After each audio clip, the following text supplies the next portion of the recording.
दोस्तों, जय हिंद, जय भारत, हर हर Mahadev. Welcome to academy of geopolitics. आज भी काफ़ी इंटरेस्टिंग खबरें आने वाली हैं। सबसे पहले तो मैं आपको बताऊंगा कि जो भी ट्रम्प साहब हमारे ट्रुथ सोशल पर लिखते रहते हैं। आज उनके 2-3 ट्वीट्स हैं जो कि थोड़ा एनालाइज करना ज़रूरी है, क्योंकि उसमें अलग अलग बातें उन्होंने बोली हैं। तो सबसे पहले तो मैं उनके ट्वीट्स को एनालाइज करके आपको बताऊंगा। उसके बाद मैं आपको बताऊंगा कि जापान से एक बहुत इंटरेस्टिंग खबर आई है कि जापान एग्जैक्टली ऐसा क्या करने वाला है वर्ल्ड वॉर 2 के बाद, जिसने पूरी दुनिया को चौंका दिया और स्पेशली चाइना को बहुत ज़्यादा चौंका के रख दिया है। वो क्या है, अभी आज हम डिस्कस करेंगे। और उसके बाद मैं ये डिस्कस करूँगा कि रशिया और यूक्रेन का जो वॉर अभी चल रहा है वो कहाँ पहुँचा, क्योंकि क्या है ना, इतने टाइम से मिडिल ईस्ट के क्राइसिस की वजह से और हमारे ट्रम्प साहब के आने के बाद रशिया यूक्रेन वॉर को तो लोग भूल ही गए हैं। तो आज थोड़ा सा उसके बारे में भी मैं आपके साथ थोड़ी डिस्कस करूँगा कि एग्जैक्टली सिचुएशन क्या है। तो टाइम ना वेस्ट करते हुए करते हैं आज की वीडियो की शुरुआत।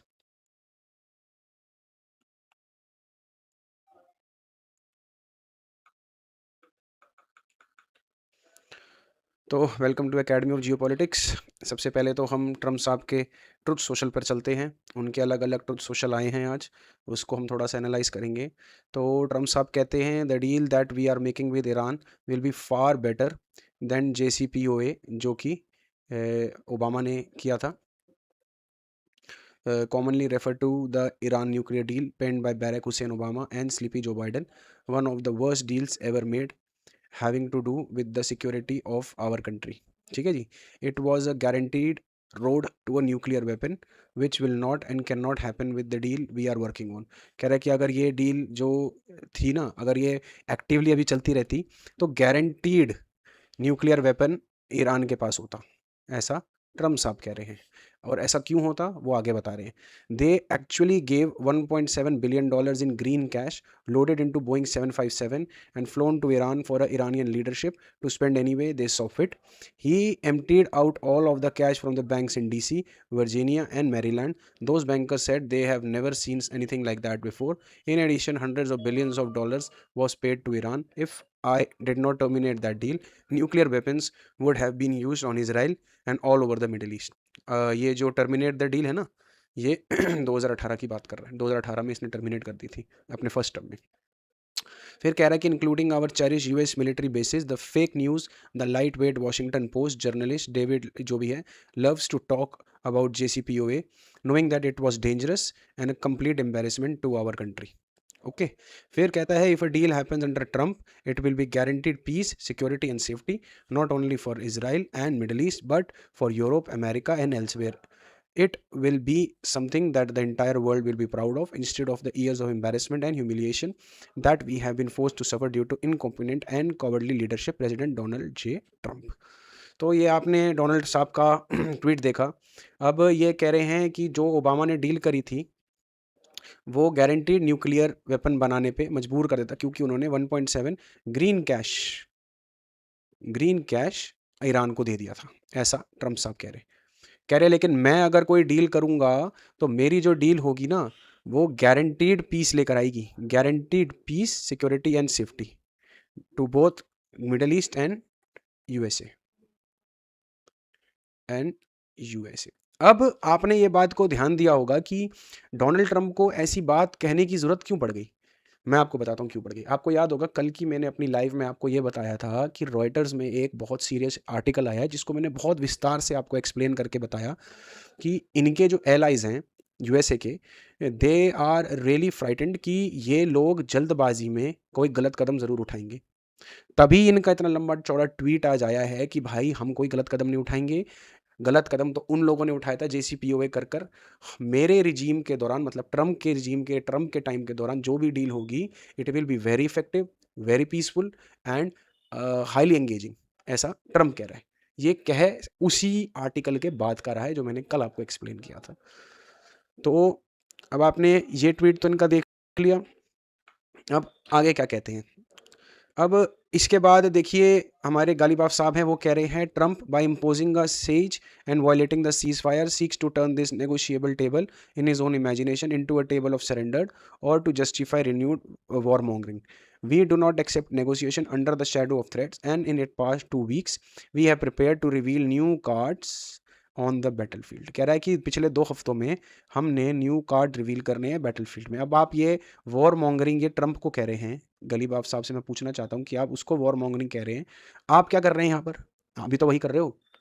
ट्रम्प तो चलो बड़बोला है, वो तो बोलता है, आप भी तो वही कर रहे हो, धमकीबाजी कर रहे हो. वॉर मॉन्गरिंग ही तो कहते हैं इसको भी. ये जो आप कह रहे हो कि मैंने 2 हफ्ते में कई नए new cards on the battlefield reveal करने के लिए हमने प्रिपेयर कर दिए हैं. भाई ईरान की ऐसी तैसी हो चुकी है, आप ये सब छुपाने के लिए कह रहे हो, ये लोग समझते हैं.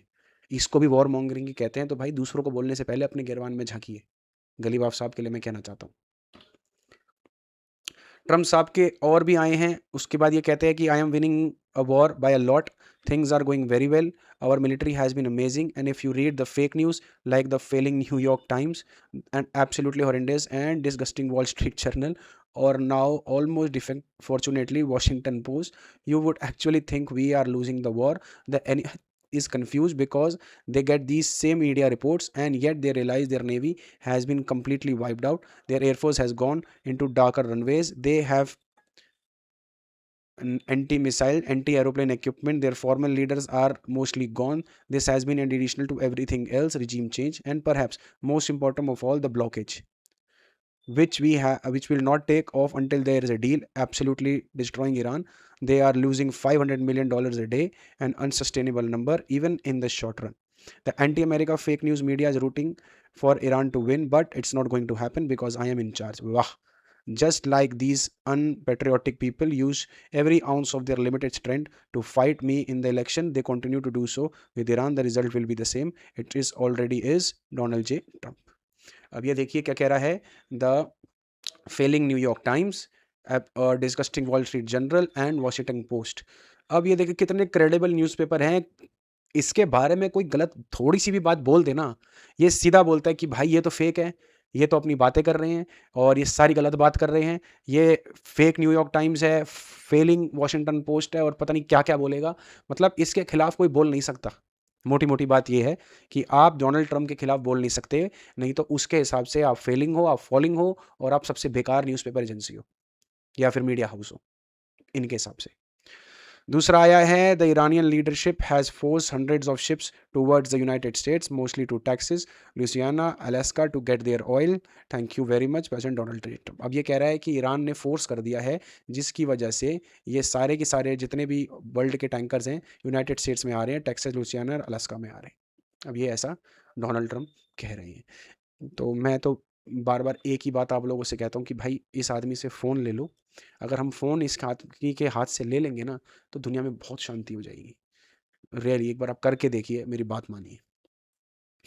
फिर ये कह रहे हैं Donald J Trump, the Democrats are doing everything possible to hurt the very strong position we are in respect to Iran despite world war I lasting 4 years 3 months 14 days, World War II lasting 6 years, 1 day, the Korean War lasting 3 years, 1 day 2 days, and Vietnam War lasting 19 years 5 months and 29 days, Iraq lasting 8 years 8 months.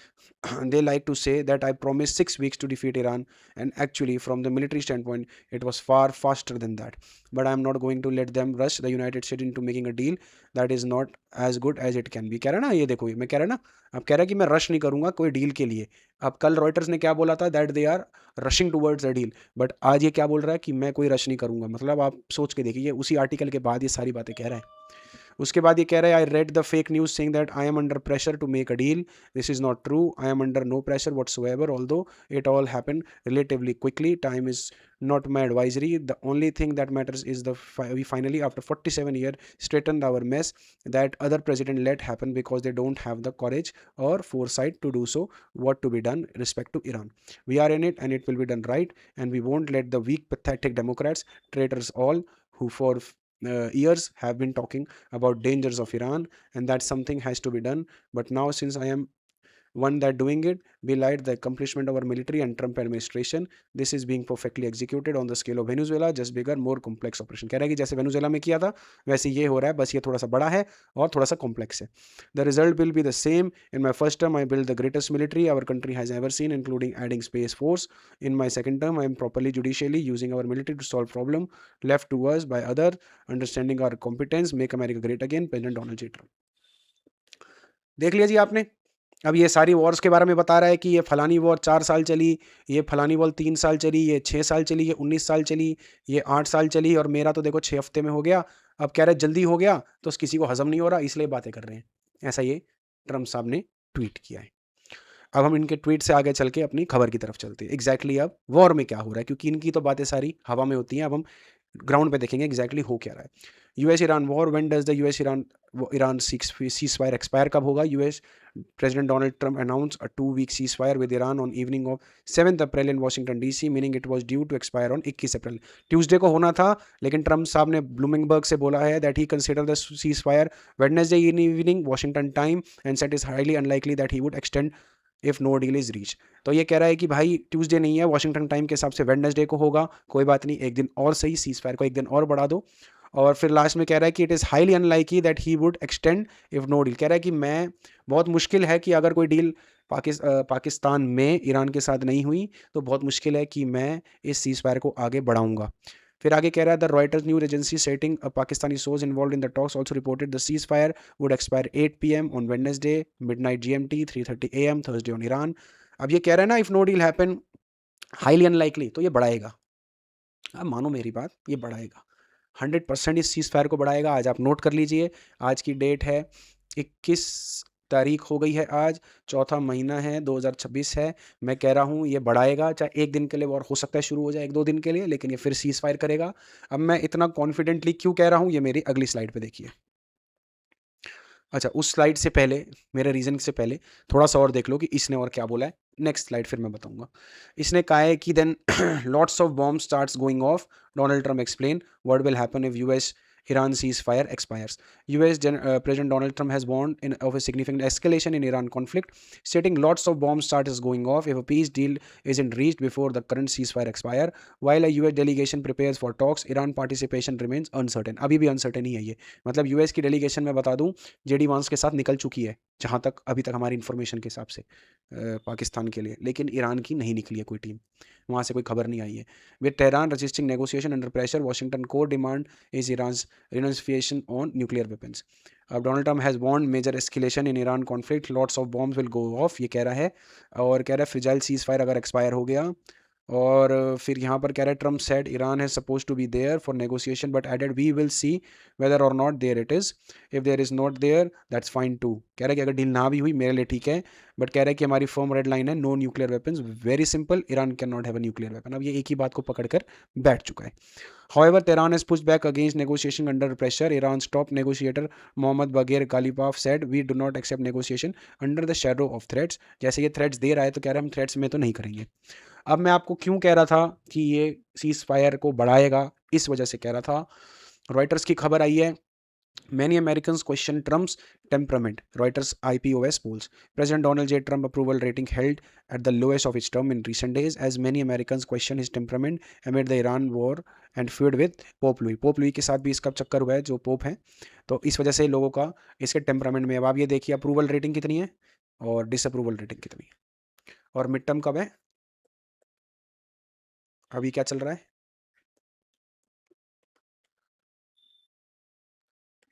अप्रैल चल रहा है, mid term नवंबर में है, approval rating ये है, disapproval rating ये है, approval rating ये है. तो आपको लग रहा है कि इस अप्रूवल रेटिंग के साथ वो जीत जाएगा, कभी नहीं जीत सकता. इसीलिए कह रहा हूँ सीज फायर एक्सटेंड होगा.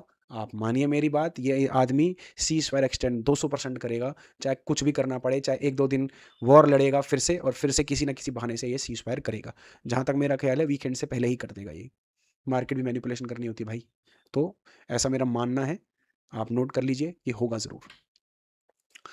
अब आगे एग्जैक्टली अभी क्या हो रहा है, next round of talks off the table, Iran blame recent aggression by US over failed truce.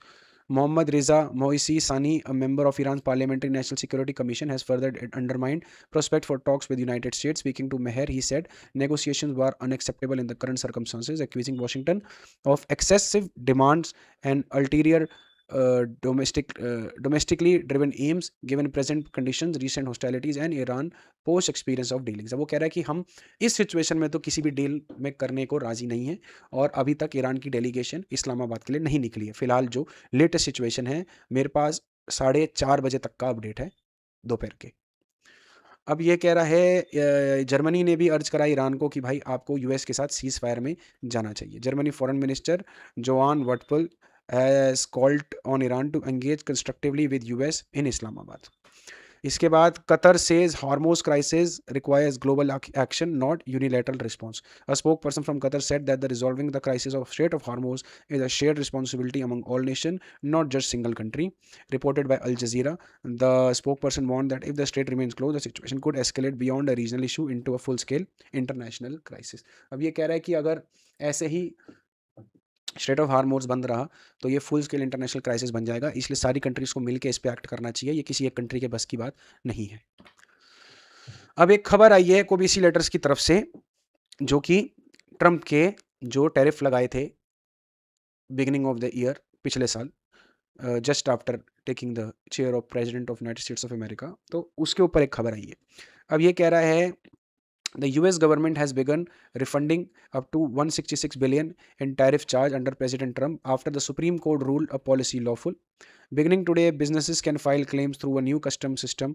Over 330,000 importers across 53 million shipments are expected to be eligible. Once approved, refunds plus interest will be paid within 60 to 90 days. अब इसमें क्या है देखिए, मैं आपको बताता हूँ। अब मैंने ये न्यूज़ क्यों लगाई है, कोई बहुत बड़ी न्यूज़ नहीं है लोगों के लिए, मैं मानता हूँ बड़ी है। अब मैं आपको बताता हूँ क्या एग्जैक्टली क्या है कि ट्रंप ने अपने पब्लिक को क्या चूरन चटाया था। उसने कहा था कि मैंने फॉर एग्जांपल इंडिया पर 50% टैरिफ लगा दिए, चाइना पर 50% टैरिफ लगा दिए और किसी XYZ कंट्री पर 10% टैरिफ लगा दिए, फॉर एग्जांपल मैं आपको बता दूं। तो ट्रंप पता है क्या बता रहा था अपनी कंट्री को, ट्रंप कह रहा था ये जो 50% है ना, ये इंडिया देगा, ये 50% चाइना देगा, ये 10% XYZ जो भी कंट्री है वो देगी। ऐसा इसने अपनी कंट्री वालों को बताया और इसने कहा कि billions and billions of dollars हमारी कंट्रीज में आ रहा है बिकॉज ऑफ माई टैरिफ्स। कह रहा है कि हमारी कंट्री में बिलियंस और बिलियन डॉलर फ्लो कर रहा है। फ्लो कर रहा है का मतलब कहने का इसका मतलब तो यही हुआ ना कि भाई जिस कंट्री पे मैंने टैरिफ लगाया उस कंट्री से यूएसए के अंदर फ्लो कर रहा है। जैसे कि अगर इंडिया पर इसने टैरिफ लगाया तो ये कह रहा है कि इंडिया से फ्लो कर कर ये यूएसए में पैसा आ रहा है। यही बताया ना इसने टैरिफ के थ्रू, जितनी भी बातें इसने स्टेटमेंट्स दी। लेकिन फैक्ट तो आपको पता ही है क्या होता है। टैरिफ जो लगता है वो यूएसए के खुद के सिटीजन्स पे करते हैं, क्योंकि टैरिफ जो लगा है इसका मतलब क्या है, इसका मतलब है आपने इंपोर्ट ड्यूटी लगाई है, एक्सपोर्ट ड्यूटी थोड़ी ना लगाई है। जब आप इंपोर्ट ड्यूटी लगाओगे तो इंडिया से जो माल चलकर यूएसए के अंदर आ जाएगा, टैरिफ तो आपने यूएसए के अंदर आके लगाया है ना, या इंडिया से बाहर निकलने पे लगाया है? आपने यूएसए के अंदर आने पे टैरिफ लगाया है। इसका मतलब जो भी ये टैरिफ का जो बात है ये तो यूएस के सिटीजन्स पे करेंगे ना, या फिर जो इंपोर्टर्स हैं वो पे करेंगे, है ना? यही तो मेन मुद्दा हुआ ना। लेकिन ये तुरंत इसने चटाया नहीं, इसने चटाया कि इंडिया वाले दे रहे हैं। इंडिया वाले नहीं दे रहे भाई, तेरे खुद के यूएस के सिटीजन दे रहे हैं या इंपोर्टर्स दे रहे हैं।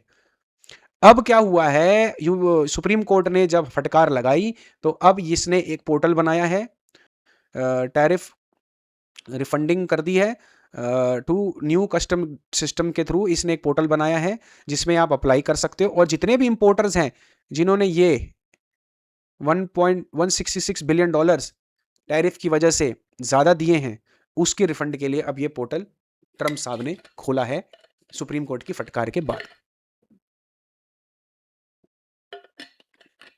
सॉरी, तो ये खबर है। तो इनका जो चूरन चटाना था ना, जितना भी चूरन चटाया इन्होंने, वो अब ये फेल हो चुका है जब से इन्होंने ये अपना शुरू करी रेसिप्रोकल टैरिफ, जो ये बोर्ड लेके खड़े हुए थे ना, याद होगा आपको, तो ये वही। तो अब जितने भी यूएसए के इंपोर्टर्स थे जिन्होंने ये 166 बिलियन डॉलर पे किया था ड्यू टू टैरिफ्स, अब वो अपनी रिफंड के लिए अप्लाई करेंगे। अब ये ट्रंप की सरकार को देना पड़ेगा। ट्रंप की सरकार क्या देगी, जाएगा तो पब्लिक की जेब से ही। ये तो आप लोगों को पता ही है।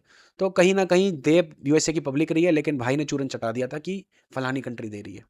तो ये सब बात है। अब कॉन्फ्लिक्ट, जो अब इंडिया की खबर है, ये इंडिया से रिलेटेड है, ये मैं आपको बता दूं।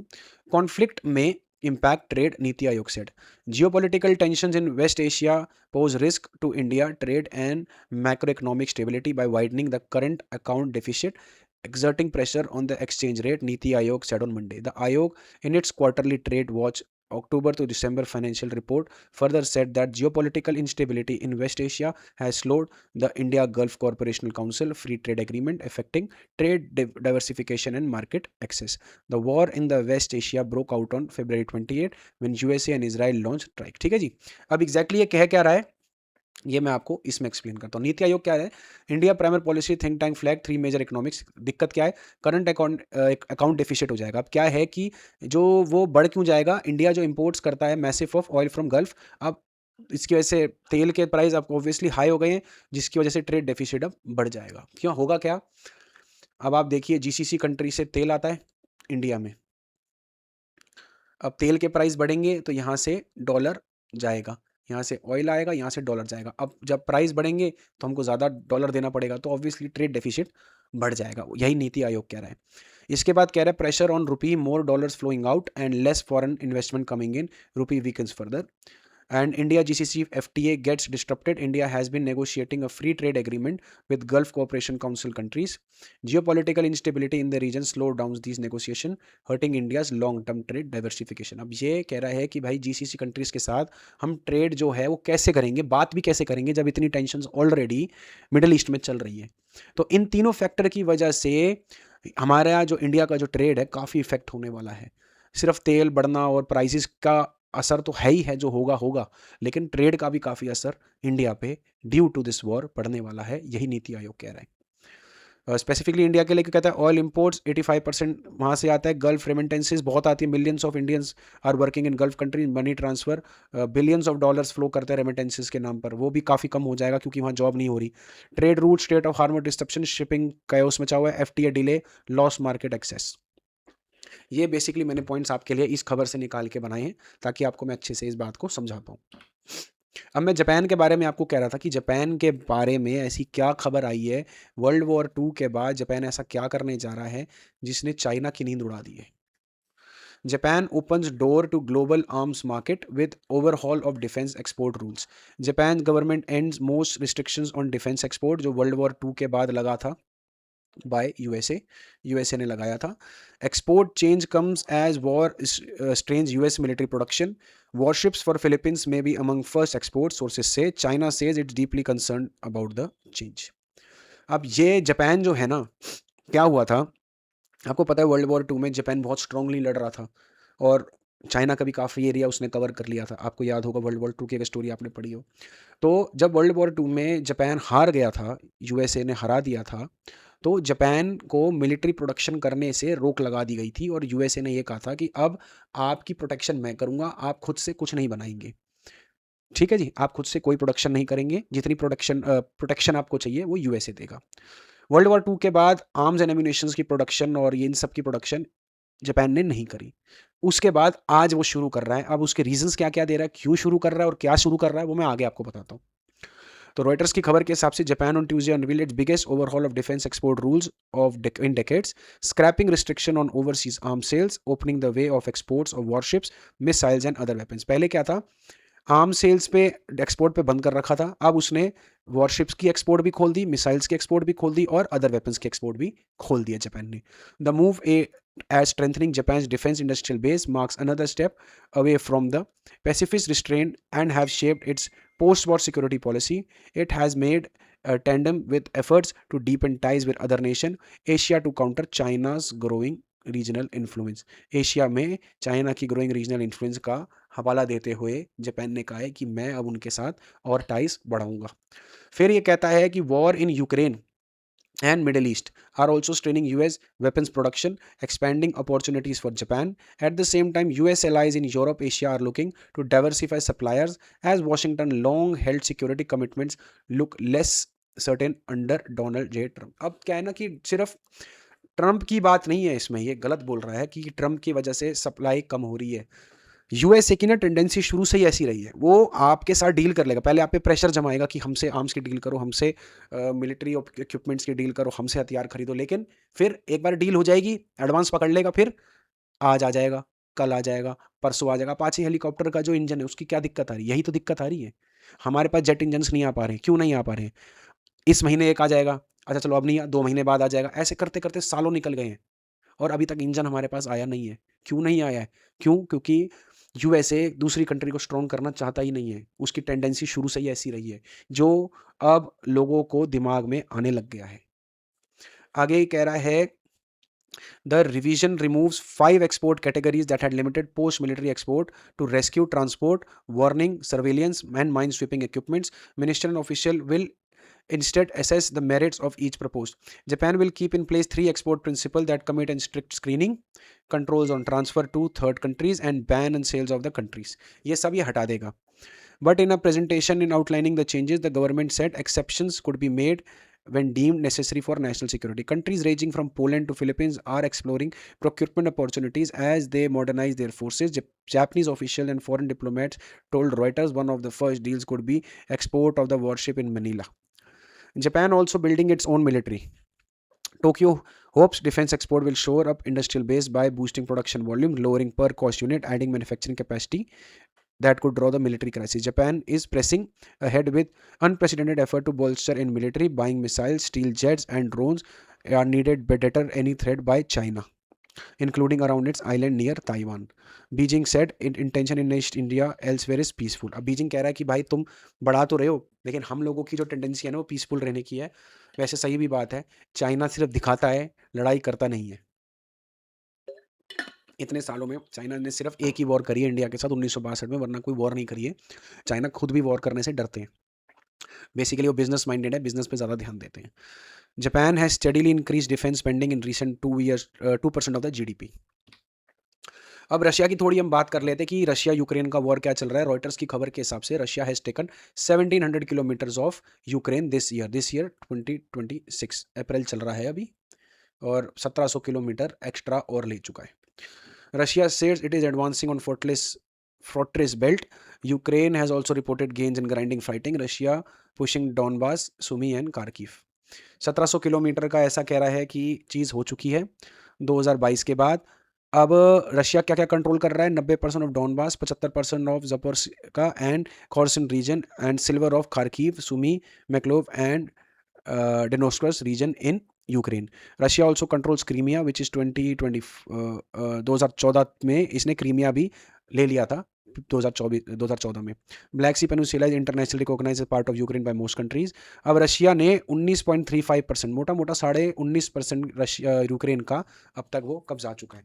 और आपको ये चीज़ भी पता होगी कि जितनी बात अब तक सीज फायर की रशिया और यूक्रेन वॉर में चल रही है, तो रशिया ने एक ही बात बोली है कि भाई सिंपल सीधी सी बात है, जब तक वॉर ख़त्म नहीं होती तब तक मैं एरिया लेता रहूँगा, और जब वॉर ख़त्म हो जाएगी तो जितना एरिया मेरे अंडर आ गया वो सीज फायर में बात यही आएगी कि वो मेरा हो जाएगा। तभी वो रशिया ताबड़तोड़ तरीके से उसका जगह लेना चाह रहा है। लेकिन सीज फायर होना इतना आसान इसलिए भी नहीं है क्योंकि यूक्रेन जेलेंस्की भी अपनी जगह छोड़ नहीं सकता, because it will A political death for him. क्योंकि वो रशिया तो है नहीं भाई, यूक्रेन तो डेमोक्रेसी है, यूक्रेन में तो इलेक्शंस होने ही होने हैं। इलेक्शंस अभी रुके सिर्फ वॉर की वजह से हुए, नहीं तो इलेक्शंस तो होंगे ही। तो यूक्रेन इतनी आसानी से जेलेंस्की हार नहीं मानेगा, और पुतिन तो आपको पता ही है वो तो हार मानने वाला है ही नहीं, इसलिए ये वॉर भी खींची चली जा रही है। बाकी आज के लिए इतना ही। आई होप आपने आज की वीडियो एंजॉय करी होगी। अगर अच्छा लगा है तो प्लीज़ कमेंट में ज़रूर बताएं, और वीडियो को लाइक करें, और हमारे चैनल को अगर सब्सक्राइब नहीं करा तो प्लीज़ हमारे चैनल को सब्सक्राइब करें, और बने रहिए ऐसे ही हमारे साथ in depth Jio political knowledge. Thank you. जय हिंद, जय भारत, हर हर महादेव।